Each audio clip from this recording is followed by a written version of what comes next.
एक बहुत दूर के राज्य में एक राजकुमारी रहती थी जिसका नाम रूपा था। जैसा कि नाम से ही लगता था, वह अपने रूप के लिए जानी जाती थी। लेकिन दुख की बात यह थी कि वह बेहद कुरूप थी। उसकी त्वचा पर गहरे निशान थे, उसके बाल रूखे और बेजान थे और उसकी आंखें अजीब सी लगती थीं।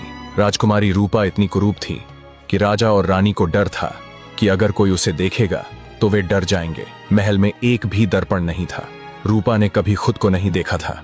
वह नहीं जानती थी कि वह कैसी दिखती है। उसे बस इतना पता था कि राजा और रानी उसे बहुत प्यार करते थे, लेकिन साथ ही वे उसे लेकर बहुत चिंतित भी रहते थे। राजा ने एक सख्त नियम बनाया था, रूपा कभी महल से बाहर नहीं जाएगी। उसे लगता था कि बाहरी दुनिया रूपा की कुरूपता को नहीं समझ पाएगी और उसे दुख देगी। पूरा जीवन महल की ऊंची दीवारों के भीतर ही बिताती थी। वह अपनी किताबों में, बगीचे में और अपने पालतू जानवरों के साथ समय बिताती थी। कभी कभी उसे यह जानने की उत्सुकता होती थी कि महल के बाहर की दुनिया कैसी दिखती है, लेकिन वह अपने पिता की आज्ञा का पालन करती थी। एक दिन राजकुमारी रूपा का मन महल की चारदीवारी से ऊब गया।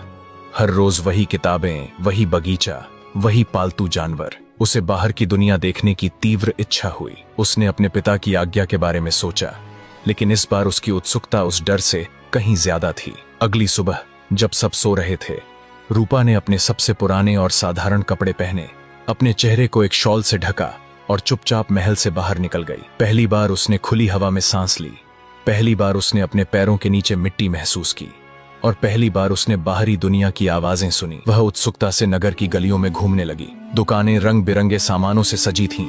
लोग एक दूसरे से बातें कर रहे थे, बच्चे खेल रहे थे। रूपा इन सब में इतनी खोई हुई थी कि उसे अपनी शॉल खिसकने का पता ही नहीं चला। अचानक एक छोटा लड़का उसे देखकर चिल्लाया, देखो वो कौन है, वो कितनी अजीब दिखती है। लड़के की आवाज सुनकर आसपास के लोग रूपा की ओर देखने लगे। कुछ फुसफुसाने लगे, अरे बाप रे, ऐसी सूरत तो कभी नहीं देखी। एक औरत ने अपने बच्चे को अपनी तरफ खींचते हुए कहा, देखो बेटा, अगर तुम शरारत करोगे तो तुम्हारी सूरत भी ऐसी ही हो जाएगी।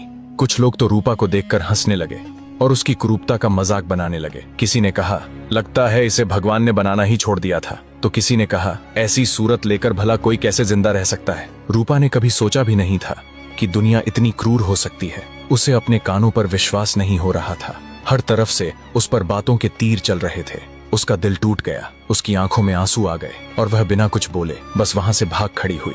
वह नहीं जानती थी कि उसे कहां जाना है, बस उस भीड़ से दूर जाना चाहती थी, उन आवाजों से दूर जाना चाहती थी जो उसके दिल को छलनी कर रही थी। रूपा लोगों के तानों से पूरी तरह टूट चुकी थी। उसका दिल छलनी हो गया था। महल वापस जाने की हिम्मत उसमें नहीं बची थी, क्योंकि उसे लगा कि अब उसे वहां भी सुरक्षित महसूस नहीं होगा जहां उसने अपनी पूरी जिंदगी बिताई थी। वह बस उस दर्द और अपमान से दूर जाना चाहती थी। भागते भागते वह एक प्राचीन मंदिर के पास पहुंची। मंदिर का शांत वातावरण उसे थोड़ा सुकून दे रहा था। वह वहीं एक कोने में बैठकर फूट फूट कर रोने लगी। काफी देर तक वह रोती रही, जब तक कि उसे अपने कंधे पर एक कोमल स्पर्श महसूस नहीं हुआ। उसने ऊपर देखा तो सामने एक वृद्ध पुजारी खड़े थे। उनकी आंखों में दया और समझ थी। उन्होंने रूपा के आंसुओं को पोंछा और विनम्रता से पूछा, पुत्री, तुम इतनी दुखी क्यों हो? क्या बात है जिसने तुम्हारे हृदय को इतना व्यथित कर दिया है? रूपा ने हिचकिचाते हुए अपनी आप बीती सुनाई। कैसे उसे महल से बाहर कदम रखने पर लोगों ने उसकी कुरूपता के लिए मजाक उड़ाया। उसने बताया कि कैसे उसे अपनी सूरत का ज्ञान ही नहीं था और आज वह पहली बार इस कड़वी सच्चाई से रूबरू हुई थी। पुजारी ने रूपा की बात धैर्य से सुनी। फिर उन्होंने एक गहरी सांस ली और बोले, पुत्री, मैं जानता हूँ कि तुम इस समय बहुत पीड़ा में हो, लेकिन मैं तुम्हें सुंदर होने का असली रहस्य बताता हूँ। रूपा ने उत्सुकता से पुजारी की ओर देखा। सच्ची सुंदरता बाहरी रूप में नहीं होती मेरे बच्चे, पुजारी ने समझाया। यह भीतर से आती है। यह तुम्हारे दयालु हृदय, तुम्हारी निस्वार्थता, तुम्हारे पवित्र विचारों और दूसरों के प्रति तुम्हारी करुणा में निहित है। जो लोग तुम्हें कुरूप कहते हैं वे स्वयं ही कुरूप हैं, क्योंकि वे केवल बाहरी आवरण को देखते हैं, आत्मा को नहीं। पुजारी ने आगे कहा, अगर तुम सचमुच सुंदर होना चाहती हो तो अपने भीतर की सुंदरता को पहचानो और उसे निखारो। दूसरों की सेवा करो, जरूरतमंदों की मदद करो और अपने मन में प्रेम और शांति बनाए रखो। जब तुम्हारा आंतरिक प्रकाश चमकेगा तो तुम्हारी बाहरी कुरूपता मायने नहीं रखेगी, क्योंकि लोग तुम्हारे सच्चे स्वरूप को देखेंगे। पुजारी की बातें सुनकर रूपा को जैसे एक नई दिशा मिली। उसकी आंखों से आंसू तो बह रहे थे, लेकिन इस बार वे दर्द के नहीं बल्कि एक नई समझ और आशा के थे। पुजारी ने रूपा की बात पूरी होने पर उसे एक गहरी सांस लेकर गंभीरता से कहा, पुत्री, मैंने तुम्हें सच्ची सुंदरता का रहस्य बताया, लेकिन अगर तुम बाहरी रूप से भी सुंदर होना चाहती हो तो उसका भी एक मार्ग है। यहाँ से 10 कोस दूर एक घने जंगल में एक दिव्य औषधि मिलती है। उसे खाकर कोई भी व्यक्ति अत्यंत सुंदर हो जाता है। उसकी कुरूपता पूरी तरह मिट जाती है रूपा की आंखों में एक चमक आई, लेकिन पुजारी ने तुरंत उसे चेतावनी दी, परंतु उस औषधि को लाना मौत से खेलने के बराबर है। उस जंगल में भयंकर जंगली जानवर हैं, गहरी खाइयां हैं और कई अदृश्य खतरे हैं। वहां से शायद तुम वापस जीवित न आ पाओ। कई लोगों ने प्रयास किया पर कोई लौट कर नहीं आया। पुजारी ने रूपा की आंखों में देखा। यह तुम्हारी अपनी मर्जी है पुत्री। क्या तुम अपनी जान जोखिम में डालकर उस औषधि को लाना चाहोगी या भीतर की सुंदरता को निखारना ही पर्याप्त समझोगी? रूपा सोचने लगी। एक तरफ जीवन का खतरा था तो दूसरी तरफ वह दर्दनाक अपमान था जो उसने अभी अभी सहा था। उस पल उसे लगा कि वह अपनी कुरूपता के साथ अब एक पल भी नहीं जी सकती। उसने दृढ़ निश्चय किया, मैं जाऊंगी महाराज। रूपा ने कहा। उसकी आवाज में अटूट संकल्प था, मैं उस औषधि को लेकर आऊंगी। मैं अब इस कुरूपता के साथ और नहीं रह सकती। पुजारी ने रूपा के साहस को देखा और उसे आशीर्वाद दिया। तुम्हारी यात्रा सफल हो पुत्री, तुम्हारा साहस ही तुम्हारी रक्षा करेगा। रूपा ने पुजारी से विदा ली और अगले ही दिन सुबह होते ही अपनी जान जोखिम में डालकर उस दिव्य औषधि की तलाश में निकल पड़ी। उसका रास्ता घने और रहस्यमयी जंगल से होकर गुजरता था, जहां हर कदम पर एक नई चुनौती उसका इंतजार कर रही थी। पहली चुनौती मायावी धुंध का भ्रमजाल। जैसे ही रूपा जंगल में थोड़ी दूर आगे बढ़ी, एक घनी हरी नीली मायावी धुंध ने उसे घेर लिया। यह धुंध इतनी अजीब थी कि इसमें से अजीबोगरीब आकृतियां उभर रही थीं। कभी उसे अपने महल का रास्ता दिख रहा था, कभी उसके माता पिता की आवाजें सुनाई दे रही थीं और कभी कभी तो उसे अपनी ही क्रूरता का डरावना प्रतिबिंब दिखाई देता था जो उसे आगे बढ़ने से रोक रहा था। यह धुंध उसके मन में भ्रम पैदा कर रही थी, उसे डरा रही थी और उसे वापस लौटने पर मजबूर कर रही थी। रूपा ने अपनी आंखें बंद की और पुजारी की बातें याद की। तुम्हारा साहस ही तुम्हारी रक्षा करेगा। उसने अपनी सांसें गहरी की और अपने मन में दृढ़ता लाई। उसने समझा कि यह केवल एक भ्रम है। उसने अपनी आंखें खोलीं और सीधे आगे बढ़ती रही, किसी भी आकृति या आवाज पर ध्यान दिए बिना। धीरे धीरे धुंध छोटने लगी और वह इस भ्रमजाल से बाहर निकल आई। दूसरी चुनौती बोलने वाले वृक्षों की बाधा। धुंध से निकलने के बाद रूपा एक ऐसे हिस्से में पहुंची जहां के वृक्ष बातें करते थे। वे बड़े बड़े प्राचीन वृक्ष थे जिनकी जड़ें जमीन में गहराई तक फैली थीं और जिनकी शाखाएं आकाश को छूती थीं। जैसे ही रूपा उनके पास से गुजरी, वृक्षों ने उसे रोकना शुरू कर दिया। तुम कहाँ जा रही हो छोटी लड़की? एक विशाल वृक्ष ने अपनी मोटी आवाज में कहा। यह रास्ता खतरों से भरा है, वापस लौट जाओ। दूसरा वृक्ष बोला, तुम बहुत कमजोर हो, तुम इस यात्रा को पूरा नहीं कर पाओगी, यहीं आराम करो और सो जाओ। वे वृक्ष उसे डराने की कोशिश कर रहे थे, उसे अपनी यात्रा छोड़ने के लिए फुसला रहे थे। वे उसे उसके अतीत की असफलताओं और भविष्य के खतरों के बारे में याद दिला रहे थे। लेकिन रूपा अब मजबूत हो चुकी थी। उसने उनकी बातों पर ध्यान नहीं दिया। उसने उनसे कहा, मैं अपनी मंजिल तक पहुंचने के लिए दृढ़ हूँ, मुझे रोकने की कोशिश मत करो। उसने अपने मन को शांत रखा और उन वृक्षों की बाधाओं को पार करते हुए आगे बढ़ती रही। तीसरी चुनौती अदृश्य पुल का रहस्य। आगे चलकर रूपा एक गहरी खाई के सामने आ खड़ी हुई। खाई इतनी चौड़ी थी कि उसे पार करना असंभव लग रहा था, लेकिन पुजारी ने बताया था कि यहाँ एक अदृश्य पुल है। रूपा ने अपनी आंखों को सिकोड़ा, लेकिन उसे कुछ भी दिखाई नहीं दिया। उसे याद आया कि पुजारी ने कहा था कि कुछ चीजें केवल विश्वास से ही देखी जा सकती हैं। रूपा ने अपनी आंखें बंद की, गहरी सांस ली और अपने मन में उस पुल की कल्पना की। उसने अपना पहला कदम हवा में रखा और उसे अपने पैर के नीचे एक ठोस सतह महसूस हुई। यह अदृश्य पुल था। धीरे धीरे आत्मविश्वास के साथ वह कदम दर कदम उस अदृश्य पुल पर चलती रही। पुल कभी कभी हिलता था, कभी कभी उसे लगता था कि वह गिरने वाली है, लेकिन उसने अपना ध्यान केंद्रित रखा और अंततः खाई को पार कर लिया। मायावी धुंध, बात करने वाले वृक्षों और अदृश्य पुल की चुनौतियों को पार करने के बाद रूपा अपनी यात्रा पर आगे बढ़ी। वह अब और भी दृढ़ और साहसी महसूस कर रही थी। तभी उसने जंगल के भीतर से एक दर्द भरी चीख सुनी। उत्सुकता और दयालुता के कारण वह आवाज की दिशा में बढ़ी। एक बूढ़ी माँ और उसका बेटा जहाँ से आवाज आ रही थी। रूपा ने देखा कि एक बूढ़ी महिला जमीन पर बैठकर जोर जोर से रो रही थी। उसके बगल में उसका जवान बेटा पड़ा था, जिसका शरीर नीला पड़ रहा था और सांसें तेजी से चल रही थीं। पास ही एक विशाल नाग फुफकारता हुआ जमीन पर रेंग रहा था। रूपा तुरंत समझ गई कि सांप ने लड़के को काट लिया है। हालांकि रूपा को डर लग रहा था, पर पुजारी की बातें उसके मन में गूंज रही थीं। दूसरों की सेवा करो, जरूरतमंदों की मदद करो। उसने बिना सोचे समझे उस लड़के की मदद करने का फैसला किया। उसे याद आया कि उसकी दादी माँ ने उसे कुछ जड़ी बूटियों का ज्ञान दिया था जो विष उतारने में सहायक होती थीं। रूपा ने तेजी से आसपास कुछ खास पत्तियां ढूंढी, उन्हें पीसकर एक लेप बनाया और सावधानी से लड़के के सांप काटने वाले स्थान पर लगाया। उसने अपनी हथेलियों से लेप को धीरे धीरे सहलाया और पूरी एकाग्रता के साथ काम किया। कुछ ही देर में लड़के के शरीर का नीलापन कम होने लगा और उसकी सांसें सामान्य होने लगीं। धीरे धीरे लड़के ने अपनी आंखें खोलीं और अपनी माँ की ओर देखा। बूढ़ी महिला ने रूपा की ओर देखा। उसकी आंखों में कृतज्ञता के आंसू थे। पुत्री, तुमने मेरे बेटे की जान बचाई। तुम तो साक्षात देवी हो। उसने रूपा के पैर छूने की कोशिश की, लेकिन रूपा ने उसे रोक दिया। नहीं माता, यह मेरा कर्तव्य था, रूपा ने विनम्रता से कहा। एक नया साथी जब लड़का पूरी तरह से होश में आ गया तो उसने भी रूपा को धन्यवाद दिया। मेरा नाम वीर है, उसने कहा। तुमने मेरी जान बचाई है, बताओ मैं तुम्हारी क्या मदद कर सकता हूँ। रूपा ने उसे अपनी यात्रा का उद्देश्य बताया। दिव्य औषधि की तलाश। वीर ने बिना एक पल भी सोचे कहा, मैं तुम्हारे साथ चलूंगा। इस जंगल के रास्ते मैं अच्छी तरह जानता हूँ और मैं तुम्हारी हर चुनौती में मदद करूंगा। यह मेरी ओर से तुम्हारी दयालुता का प्रतिदान होगा।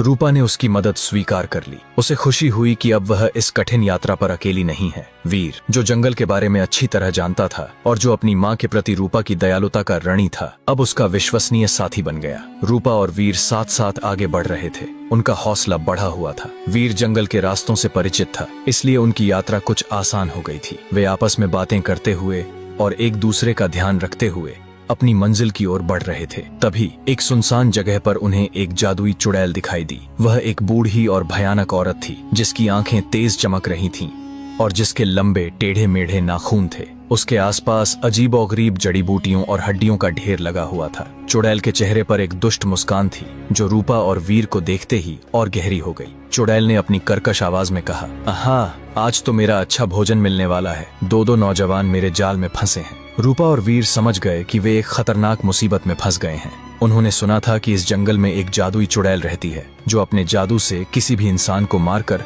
उसका दिल निकालकर खा जाती है। चुड़ैल ने अपने हाथ उठाए और एक अजीब मंत्र बुदबुदाई। पलक झपकते ही रूपा और वीर को अपने चारों ओर एक जादुई घेरा महसूस हुआ। वे उस घेरे से बाहर नहीं निकल पा रहे थे। चुड़ैल धीरे धीरे उनकी ओर बढ़ी। उसकी आंखों में शिकार को पाने की लालच साफ दिख रही थी। घबराओ मत मेरे प्यारों, चुड़ैल हंसी। उसकी हंसी किसी टूटे हुए कांच की तरह लग रही थी। मैं तुम्हें ज्यादा दर्द नहीं दूंगी, बस तुम्हारे प्यारे प्यारे दिल निकाल कर खा जाऊंगी। वीर ने रूपा की ओर देखा। दोनों जानते थे कि अगर उन्होंने जल्दी कुछ नहीं किया तो उनकी जान खतरे में है। चुड़ैल अपना जादू और भी तेज कर रही थी और घेरा धीरे धीरे छोटा होता जा रहा था। रूपा और वीर को चारों ओर से जादुई घेरे ने घेर लिया था और चुड़ैल धीरे धीरे उनके करीब आ रही थी। तभी वीर ने हिम्मत बटोरी और चिल्लाकर चुड़ैल से कहा, रुको, अगर तुम हमें छोड़ दोगी तो हम तुम्हें एक सुंदर राजकुमारी बना देंगे। चुड़ैल अपनी चाल रुक गई। उसकी लालची आंखें और चमकीली हो गईं। राजकुमारी, उसने अपनी कर्कश आवाज में पूछा, तुम क्या बकवास कर रहे हो? हम एक दिव्य औषधि लेने जा रहे हैं। वीर ने जल्दी से समझाया, वह औषधि किसी भी कुरूप व्यक्ति को अत्यंत सुंदर बना सकती है। अगर तुम हमें जाने दोगी तो हम तुम्हारे लिए भी वह औषधि लाएंगे।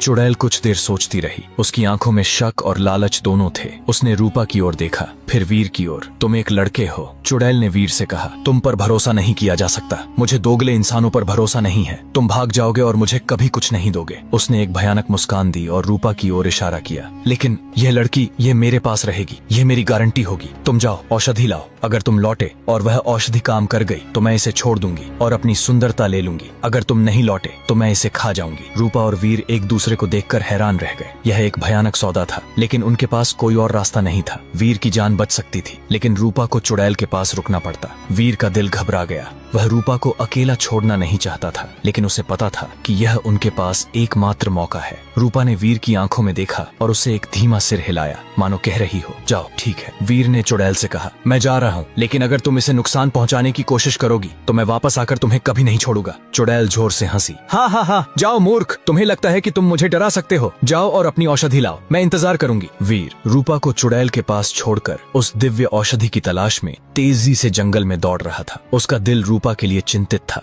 लेकिन वह जानता था कि उसे जल्द से जल्द औषधि लानी होगी। मंदिर और देवी का बलिदान। दौड़ते दौड़ते वीर एक प्राचीन मंदिर के पास पहुंचा। मंदिर का वातावरण रहस्यमयी और पवित्र था। जैसे ही उसने अंदर कदम रखा, मंदिर में स्थापित देवी की मूर्ति से एक दिव्य आवाज गूंजी, रुक जाओ युवक, तुम तभी आगे बढ़ सकते हो जब तुम मुझे अपनी जीभ काट कर अर्पित करो, नहीं तो तुम यहाँ से वापस लौट जाओ। वीर यह सुनकर स्तब्ध रह गया। अपनी जीभ काटना, यह एक भयानक बलिदान था, लेकिन उसे रूपा का चेहरा याद आया। चुड़ैल के पास अकेली, उसकी जान खतरे में। उसे पता था कि उसके पास कोई और विकल्प नहीं है। बिना एक पल भी सोचे वीर ने अपने कमर से एक छोटी सी तेज छुरी निकाली। उसने अपनी आंखें बंद की, रूपा को याद किया और हिम्मत जुटाकर अपनी जीभ काट दी। दर्द की एक लहर उसके पूरे शरीर में दौड़ गई और वह घुटनों के बल गिर पड़ा। खून बहने लगा और वह मुश्किल से सांस ले पा रहा था। चमत्कार और आगे का मार्ग। लेकिन तभी एक चमत्कार हुआ। जैसे ही वीर की जीभ कटी हुई देवी की मूर्ति के चरणों में गिरी, एक तेजी से चमकती हुई रोशनी निकली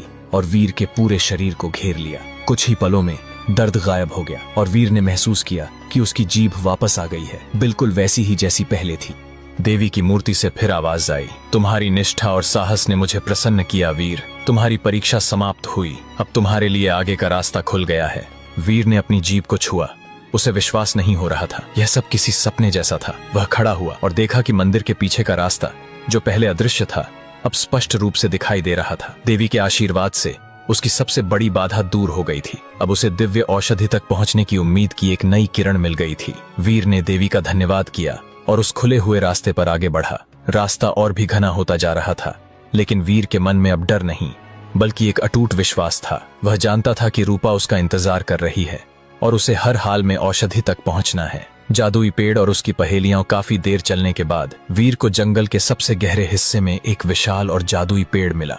उसकी जड़ें जमीन में दूर दूर तक फैली हुई थीं और उसकी शाखाएं आकाश को छू रही थीं। पेड़ की पत्तियां सुनहरी चमक रही थीं और उसके तने से एक हल्की सी रोशनी निकल रही थी। वीर समझ गया कि यही वह पेड़ है जहां दिव्य औषधि मिलती है। जैसे ही वीर पेड़ के करीब पहुंचा, पेड़ के तने पर एक मुख उभर आया, जिसने एक गहरी गूंजती हुई आवाज में कहा, हे यात्री, तुम सही जगह पर आ गए हो, लेकिन यह औषधि इतनी आसानी से नहीं मिलेगी। तुम्हें 2 पहेलियां बुझानी होंगी। यदि तुमने सही उत्तर दिए तो औषधि तुम्हारी होगी, यदि नहीं तो तुम कभी यहाँ से वापस नहीं जा पाओगे। वीर तैयार था। उसने साहस बटोरते हुए कहा, मैं तैयार हूँ, अपनी पहेलियां पूछिए। पेड़ ने पहली पहेली पूछी, मैं रोज आता हूँ पर कभी नहीं पहुँचता, मैं क्या हूँ? वीर ने कुछ पल सोचा। यह एक पुरानी पहेली थी जिसका उत्तर उसे पता था। उसने मुस्कुराते हुए कहा, कल। पेड़ के मुख पर एक संतोष भरी आवाज आई, सही उत्तर। अब दूसरी पहेली सुनो। जितना तुम उसमें से निकालोगे वह उतनी ही बड़ी होती जाएगी। मैं क्या हूँ? यह पहेली थोड़ी मुश्किल थी, लेकिन वीर ने ध्यान से सोचा। उसने अपनी यात्रा की चुनौतियों को याद किया,